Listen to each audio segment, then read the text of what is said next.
And now we move on to Michelle, who will give us some examples of what's going on in other industries. Thank you very much, Martin.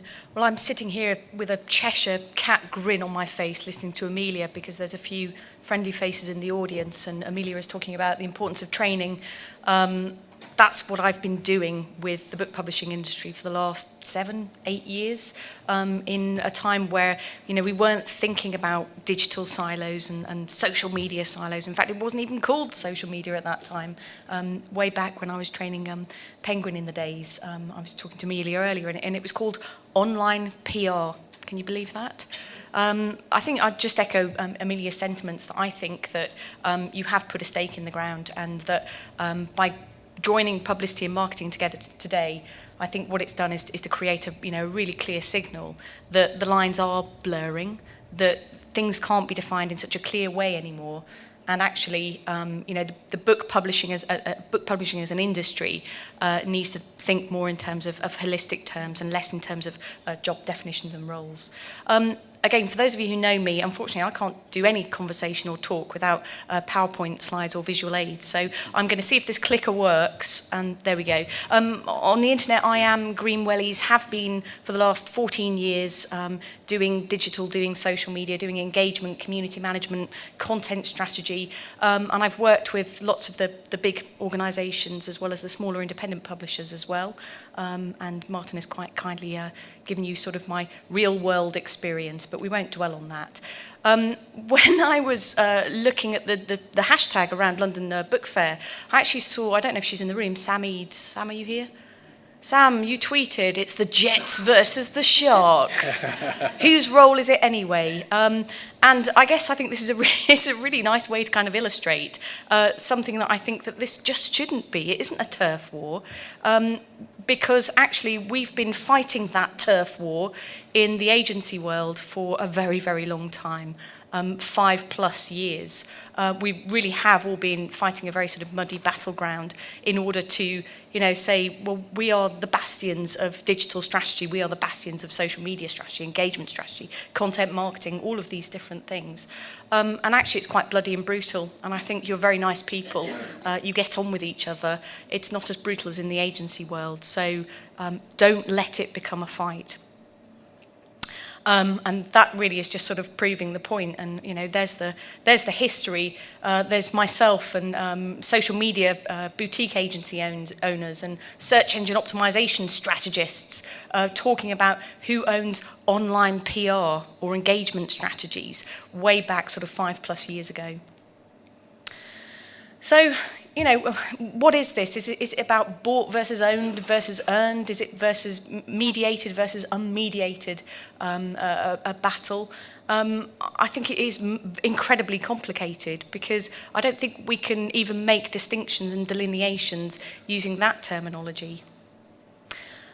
But what I do want to do is to kind of give you some context, and I think this is really important. I know that when you've been working in an industry for a long period of time, a lot of you move, across different organisations, is to kind of understand contextually, well, who actually owns digital, who owns social media, who owns engagement, all of these different areas of the digital engagement mix. And actually, a lot of this is owned by marketing, and this is an annual survey that eConsultancy bring out that looks globally at social media, online PR, online publicity, etc.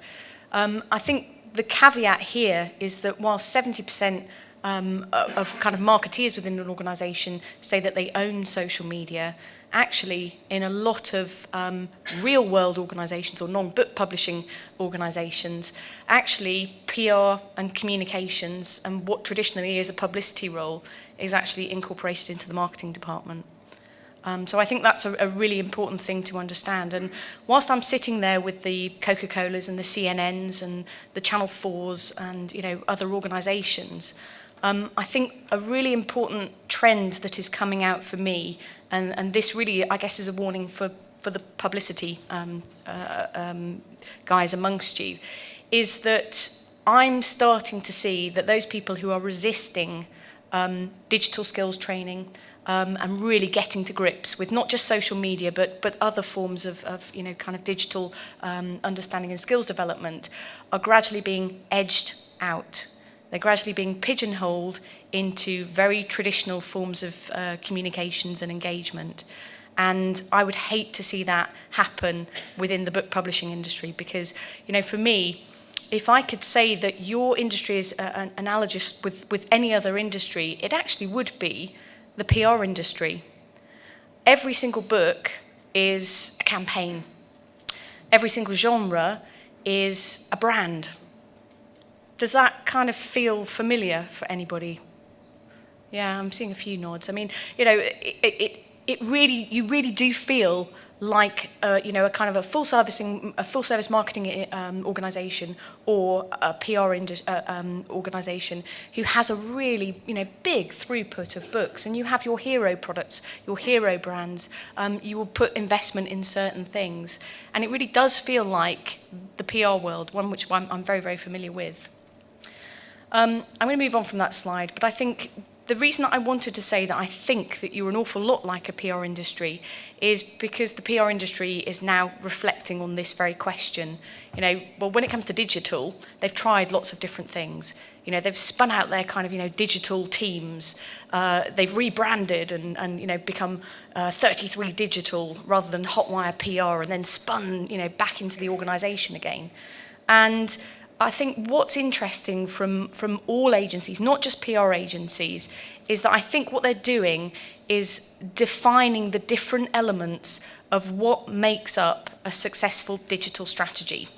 And those 4 key elements are insight, data, getting information about your customers, finding out where the niches are, where people are, what they're saying to each other, what information gets shared, how does traditional media fit into this. These are the kind of the strategists. Creators, those people who are storytellers, who can create content that will work through multiple channels. Connectors, those people who are naturally good at working a room, but also doing that virtually through social networks as well, whether that's a tweet, whether that's managing communities, whether that's, you know, author engagement, for example. And catalysts, so those people who actually handle the client. And I guess in your case, well, your clients are many things, aren't they? Not just the author, but also your sales channels as well. Now, Goodall & Harris is an international PR agency, and last year, they essentially split up their entire organisation and divided all of their staff into these 4 areas. Now again, like Amelia, I'm not saying that this is a suggested way for, you know, certainly the larger publishers, but it is a way to consider your role. Are you more kind of, you know, focused on strategy, insight, data? Do you like the numbers? Do you like sitting there with spreadsheets? Some people do, that's not me. I think this is really worth thinking about. I've been asked to sort of, you know, provide some context, and I've just come off a seminar with Goodall and the Centre for Fashion Excellence, and I have to say, what's going on in the world of fashion retail, I think, is incredibly exciting in terms of digital and also how they are using data and insight for their strategy. I was presented something by a company called Edited, and we all sort of talk about, you know, mining conversations and finding out what people are interested in. The world of fashion does this incredibly well.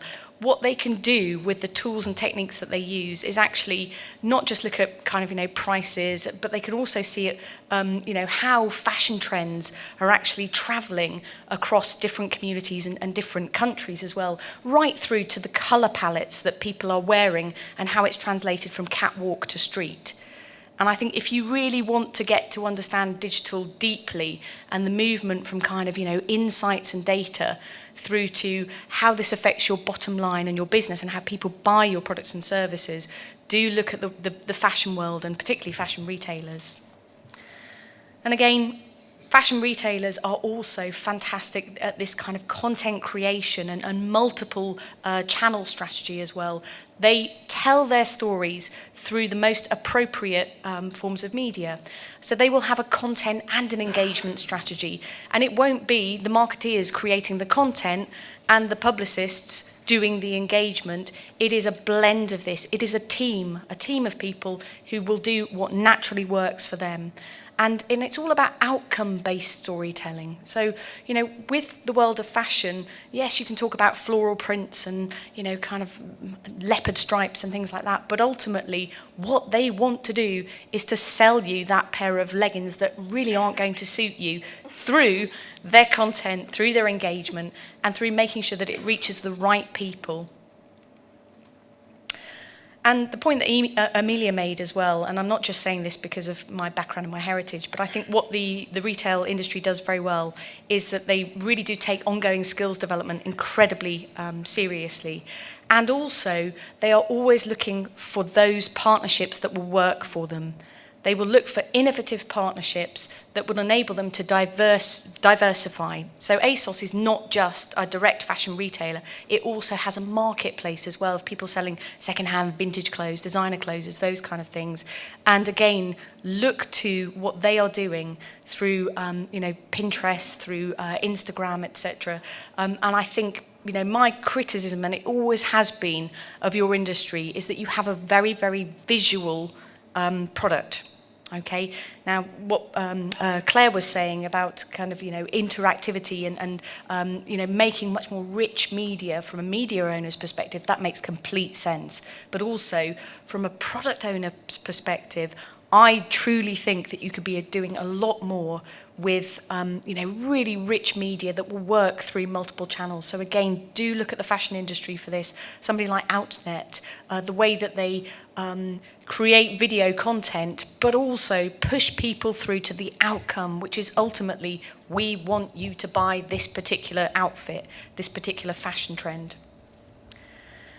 And I was asked by Martin, I think quite unfairly, which publisher is getting it right. Now, I have to be very careful not to bite the hand that feeds me, so actually I've chosen the publisher that isn't a direct client, okay? And the reason that I've chosen this is, again, with that context, whose role is it anyway? Because, again, Amelia was saying that the role of the author is incredibly important when it comes to social media.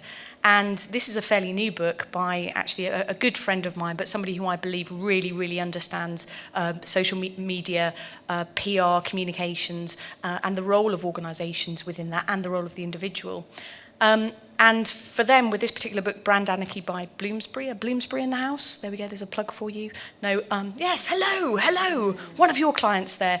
I spoke to him today and sort of said, you know, as an author, do you believe that you should be involved in, you know, promoting your own book through your networks? And he said, I believe that the key to the success of this book is me engaging with the network of everybody who was involved in collaboration on this book.